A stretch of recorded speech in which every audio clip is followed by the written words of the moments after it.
সফল ব্যক্তিরা মানুষের সাথে খুব বেশি মিশে না। এর রহস্য কী এবং কেন আমরা আমাদের স্বপ্ন বাস্তবায়ন করতে পারি না? যদিও এই দুইটা বিষয় একটি আরেকটির সাথে সম্পৃক্ত, তাই আজ আমরা এই দুইটি জিনিসের রহস্য জানব। একদিন জ্যাকমাকে তার স্ত্রী বললেন, তুমি তো আসলে আলিবাবার, তুমি আমার নও। এটি যেন এক চিরন্তন সংঘাত। যখন সফল হতে হতে মানুষ নিজেকে ছাড়িয়ে যেতে শুরু করে, তখন জীবনের ছোট ছোট আবেগ আর মুহূর্তগুলো সবচেয়ে ক্ষুদ্র হয়ে ওঠে। এজন্যই ওয়ার্ক লাইফ ব্যালেন্স করা অত্যন্ত জরুরি।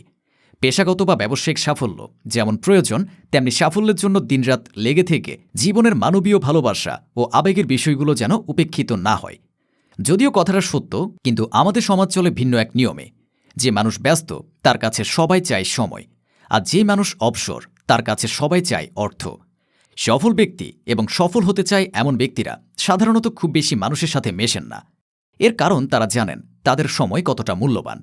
অধিক মেলামেশা বা অপ্রয়োজনীয় কথাবার্তা তাদের কাজের লক্ষ্যে পৌঁছাতে বাধা সৃষ্টি করে।